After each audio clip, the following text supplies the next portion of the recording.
देवियों और सज्जनों, जगदीश सोशल मीडिया नेटवर्क में आप सभी का दिल से स्वागत। प्रतिदिन के अनुसार प्रस्तुत करते हैं स्वामी वासुदेवानंद जी सरस्वती इनके अमृतमय वाणी द्वारा विष्णु सहस्त्र नाम प्रवचन। प्रथम नमन आपको। जय गुरुदेव। श्री विष्णु सहस्त्रनाम ज्ञान यज्ञ प्रवचन क्रमांक 375, श्लोक क्रमांक 52 और नाम क्रमांक 359। जय महाकाल। आज 20 मई 2021 है और आज से उज्जैन नगरी में होने वाले अपने महामृत्युंजय महायज्ञ की पूर्णाहुति के ठीक 269 दिन शेष है। जय महामृत्युंजय महायज्ञ। ओम त्र्यंबकं यजामहे सुगंधिं पुष्टिवर्धनम् उर्वारुकमिव बन्धनान् मृत्युर्मुक्षीयमामृतात्। समस्त जन कल्याणे निरतं करुणामयं नमामि चिन्मयं देवं सद्गुरुं ब्रह्मविद्वरम्। शान्ताकारं भुजगशयनं पद्मनाभं सुरेशं विश्वाधारं गगनसदृशं मेघवर्णं शुभांगम् लक्ष्मीकान्तं कमलनयनं योगिभिर्ध्यानगम्यं वन्दे विष्णुं भवभयहरं सर्वलोकैकनाथम्।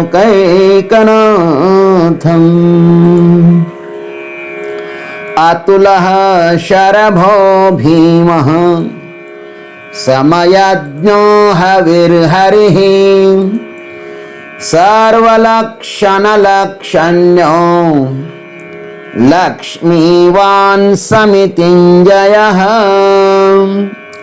ओम हविर्हरये नमः।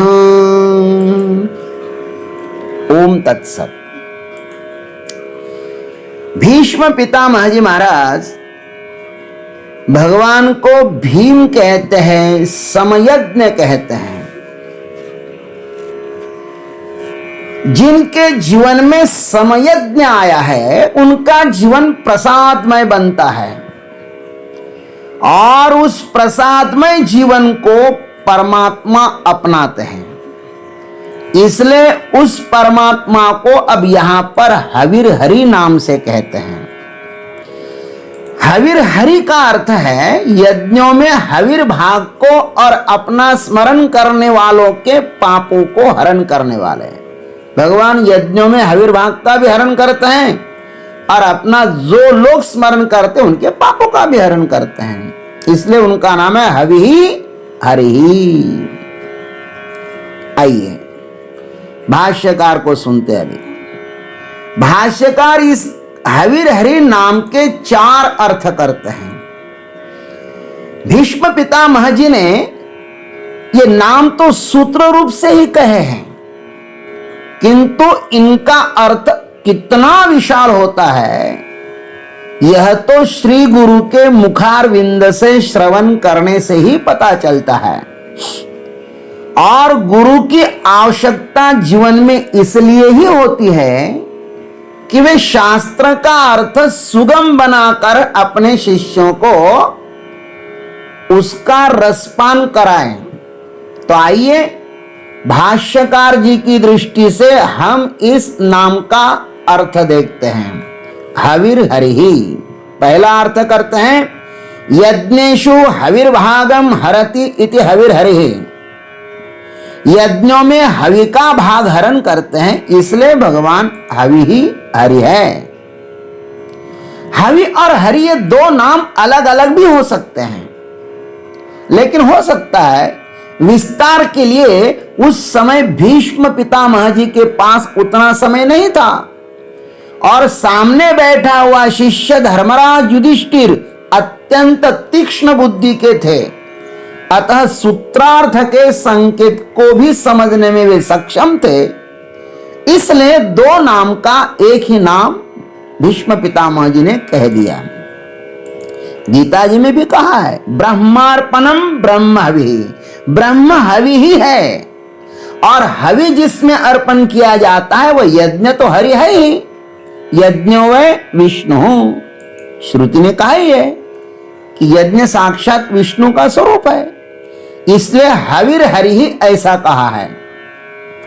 वैसे देखा जाए तो इस संसार में जितने सारे यज्ञ हो रहे हैं ना, जैसे ब्रह्म यज्ञम पितृयज्ञम देव यज्ञम च सर्वदा भूत यज्ञम नृयज्ञं च यथा शक्तिम न हापयत, मनुस्मृति में कहा है।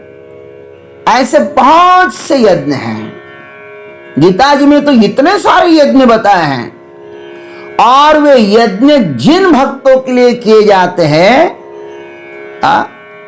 वह यज्ञ जिस परमात्मा के लिए, जिस भोक्ता के लिए किए जाते हैं, वह भोक्ता कौन है इसे भी भगवान ने स्पष्ट किया है। अहम ही सर्व यज्ञानां भोक्ता च प्रभुरेव च, मैं ही समस्त यज्ञों का भोक्ता हूं और प्रभु भी मैं ही हूं। वैसे ही भारत में सरकार के किसी भी ऑफिस में टैक्स भरो, टैक्स ऑफिस में कहीं भी भर लो, हम इस निमगांव में भी भरे तो वह भारत सरकार को ही प्राप्त हो जाता है। वैसे ही जितनी सारी देवताएं हैं वे सब उस परमात्मा की ही प्रतिनिधि है। वेदों ने कहा है कस्मै देवाय हविषाम विधेमते, तो वह यही सगुण निराकार देव विद्यमान है। यह सबका भोक्ता भी है और सबका फलदाता भी है। इसके ही आज्ञा से सब कुछ हो रहा है, यही सब कुछ कर रहा है। इसलिए इस परमात्मा को यहां पर हविर हरि ही कहा है। एक अर्थ यह हुआ।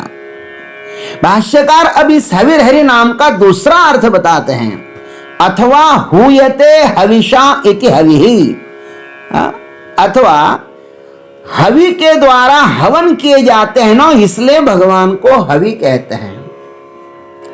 जिन आहुतियों के द्वारा भगवान की अर्चना की जाती है ना, उसे हवनीय द्रव्य कहते हैं। जैसे घी है, समिधा है, जितने सारे हवनीय द्रव्य है उनके द्वारा परमात्मा का यजन किया जाता है। वैसे देखा जाए तो जो कुछ भी हवन सामग्री है वह निस्संदेह परमात्मा स्वरूप ही है। भगवान ने स्वयं कहा है गीता में, अहम क्रतुरहम यज्ञ स्वदाहम हम औषधम मंत्रो हम हमें वाज्यम अहम अग्निरहम हुतम। वेद विहित श्रौत कर्म मैं हूं, भगवान कहते हैं। यज्ञ मैं हूं, पितरों का दिया जाने वाला अन्न भी मैं ही हूं, सब वनस्पतियां भी मैं ही हूं। मैं मंत्र हूं, मैं घृत हूं, मैं अग्नि हूं और हवन रूप क्रिया भी मैं ही हूं। यह सब कुछ परमात्मा ही नटा हुआ है। तो भी सब वस्तुएं हवन सामग्री नहीं होती, ध्यान रखना। हवन सामग्री बहुत ही पवित्र होती है। इसलिए पवित्र परमात्मा को पाना हो तो पवित्र वस्तुओं के द्वारा ही उसे पाया जाएगा। जैसे गाय के सर्वांग पवित्र होते किंतु उसका मुंह मात्र अपवित्र है, वैसे ही संसार की हर वस्तु पवित्र नहीं है। इसलिए शास्त्रों में कहा है कि देवम भूत्वा देवम यजेत, देव बनकर देवता की पूजा करो। पहले भगवान बन जाओ और फिर भगवान की पूजा करो। हमारे जितने सारे देवता हैं, देखना जितने सारी हमारी देवताएं ना, वे किसी ना किसी पशु पर आरूढ़ हुए हैं। प्रत्येक देवता किसी ना किसी पशु पर बैठे हुए हैं। देवताओं ने मनुष्य को अपना वाहन नहीं बनाया। क्यों नहीं बनाया होगा? इसलिए कि मनुष्य स्वतंत्र है, इसलिए स्वैराचारी भी है। मनुष्य को चाहिए कि वह अपना कोई एक देवता चुन ले। देवताओं ने पशुओं को चुना, लेकिन मनुष्यों का काम है कि वे कोई ना कोई अपने किसी एक देवताओं को चुन ले। आपुला तो एक देव करुणी घ्यावा, तेने विन जीवा सुख नो है। उस किसी एक देवता के माध्यम से हमारे लिए परमात्मा का द्वार खुल सकता है। इसलिए तो पुरुष सूक्त श्रुति कहती है, अबद्धन पुरुषम पशुम, पुरुष रूप पशु को बांधा। संसार हमारे को न बांध ले, इसलिए हम स्वयं परमात्मा के साथ बंध जाना चाहिए। परमात्मा को अपना बना लोगे तो संसार जो है ना आपको बांधेगा नहीं। यह हवीर हरि रूप यज्ञ पुरुष को परमात्मा के साथ बांधता है। इस हवि के द्वारा हरि का साक्षात्कार हो सकता है, बहुतों को हुआ है, तो हमें भी होगा, किंतु शुरुआत तो हमें ही करनी होगी। प्रारंभ हमसे होना चाहिए। अब भाष्यकार हवीर हरि ही इस नाम का तीसरा अर्थ करते हैं। क्या लिखते हैं? स्मृति मात्रेण पुंसाम पापम संसारम व हरति इति हवीर हरि ही। स्मरण मात्र से पुरुषों के पाप अथवा जन्म मरण रूप संसार को हर लेते हैं ना परमात्मा, इसलिए भगवान को हवीर हरि कहते हैं। एक बार मनुष्य कहे कि मुझे परमात्मा के लिए हवन करना है, एक बार कहे तो उसके सब पाप परमात्मा हर लेते हैं। यदि हमें कहना है कि हमें महामृत्युंजय महायज्ञ करना है, ऐसे भी आप संकल्प करें तो आप इसी क्षण सब पापों से मुक्त हो जाते हैं।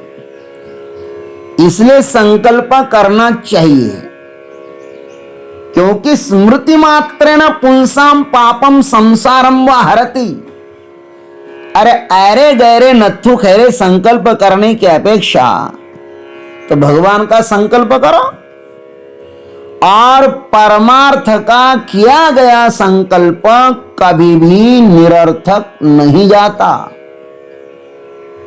संसार के संकल्प पूर्ण नहीं होते, किंतु पारमार्थिक संकल्प कभी भी अपूर्ण नहीं हो रहते। यह हम सभी का अनुभव है।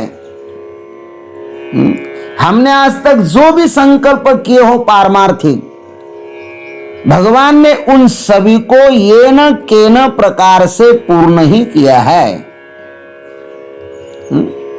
एक बार आप संकल्प करेंगे मुझको महामृत्युंजय महायज्ञ में बैठना है, आपको कोई कोरोना होगा, न कोई महामारी आएगी, न कोई दुख होगा, सब पाप समाप्त हो जाएंगे, ऐसा शास्त्र कहता है। और शास्त्र पर हमारा पूर्णतः विश्वास है। अरे भाई, हवन का अर्थ है प्रकाश की यात्रा। प्रकाश की यात्रा, जो प्रकाश के मार्ग पर चलेगा वहां पर अंधकार आ ही नहीं सकता। इसलिए जिन घर में यज्ञ याग होते हैं, सब देवता उन पर प्रसन्न रहते हैं, सब देवता उस पर प्रसन्न रहते हैं, और कोरोना उसके घर में प्रवेश कर ही नहीं सकता। कालिका पुराण में कहा है, यज्ञेषु देवास तुष्यन्ति, यज्ञ से देवता लोग प्रसन्न होते हैं। ऋग्वेद में भी कहा है, कस्मै त्वं विमुच्यति तस्मै त्वं विमुच्यते। जो यज्ञ का त्याग करता है, देवता भी उसका त्याग करते हैं। मुझे महामृत्युंजय महायज्ञ में सहभाग लेना है, मुंह से इतना भी निकले तो उसके सब पाप नष्ट हो जाते हैं। मत्स्य पुराण में कहा है, निष्कामः कुरुते यस्तु स पर ब्रह्म गच्छति। निष्काम भाव से हवन करने वाले को निश्चित ही परब्रह्म परमात्मा की प्राप्ति होती है, ऐसा कहा है। हविर हरि नाम का भाष्यकार चौथा अर्थ करते हैं, हरि वर्णत्वाद्वा हरि है, अथवा हरित माने श्याम वर्ण है, इसलिए भगवान को हरि कहते हैं। महाभारत में भगवान ने अपने हरिर हरि नाम का, हविर हरि नाम का अर्थ स्वयं ही बताया है। क्या बताया? हराम्यघम च स्मर्तॄणाम हविर्भागम क्रतुष्वहम वर्णश्च मे हरिः श्रेष्ठः तस्मात् हरिरहं स्मृतः। महाभारत का श्लोक है, शांति पर्व का श्लोक है। 342 अध्याय में ये श्लोक आया हुआ है, 68वां श्लोक है। भगवान कहते हैं, मैं अपना स्मरण करने वालों के पाप और यज्ञों में हविर भाग का हवन करता हूं, तथा मेरा सुंदर हरित वर्ण है, इसलिए भी मैं हरि कहलाता हूं। मैं हरि हूं। भगवान के स्वरूप का वर्णन करते समय सभी संतों ने परमात्मा को श्याम वर्ण का ही कहा है। परमात्मा का वर्ण कैसा है? श्याम है। सुंदर श्याम गौर दो भ्राता आनंदहु के आनंददाता तन अनुहरत सुचंदन खोरी श्यामल गौर मनोहर जोरी, ऐसा कहा। अथवा सगुन मेघ श्याम लावण्य सुंदर नामया दातार केशवराज। श्याम वर्ण बहुत ही गहराई का प्रतीक होता है। किसी भी नदी का पानी हो, जहां पर वह गहरा होता है ना, वहां पर श्याम रंग का हो जाता है। भगवान सच्चिदानंदमय होने के कारण बहुत ही गहन है। उनका चरित्र, उनका रहस्य, उनकी लीला बहुत गहन होती है। चिदानंदमय देह तुम्हारी विगत विकार जान अधिकारी। भगवान को स्वयं भगवान ही जान सकते हैं, अथवा उनके कृपा पात्र भक्त उन्हें जान पाते हैं। इस सच्चिदानंद की गहराई में यदि कोई साधक गोता लगाता है तो वह स्वयं भगवान ही हो जाता है, और फिर उसके जन्म मरण रूप संसार का सदा के लिए हरण हो जाता है।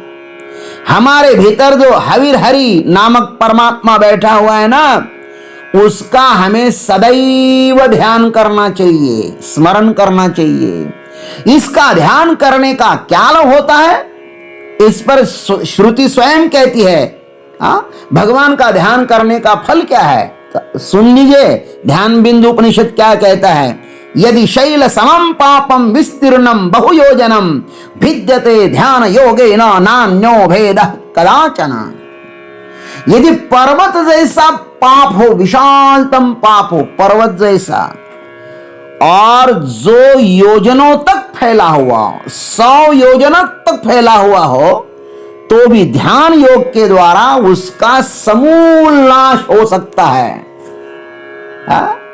ऐसा ध्यान का फल है महाराज।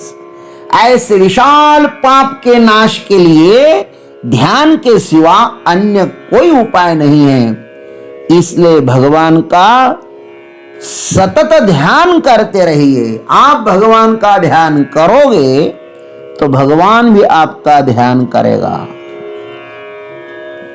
भगवान रक्षा करते हैं, लेकिन किसकी रक्षा करते हैं? जो भगवान की रक्षा करते। ध्यान की रक्षा करो, भजन की रक्षा करो। ओम तत्सत। जय गुरुदेव, जय जगदीश्वर, जय जय महाकाल। अभी आप सुन रहे थे स्वामी वासुदेवानंद जी सरस्वती, इनके अमृतमय वाणी द्वारा विष्णु सहस्त्र नाम ज्ञान यज्ञ प्रवचन का अगला भाग लेकर कल सुबह फिर उपस्थित होंगे। हरिओम।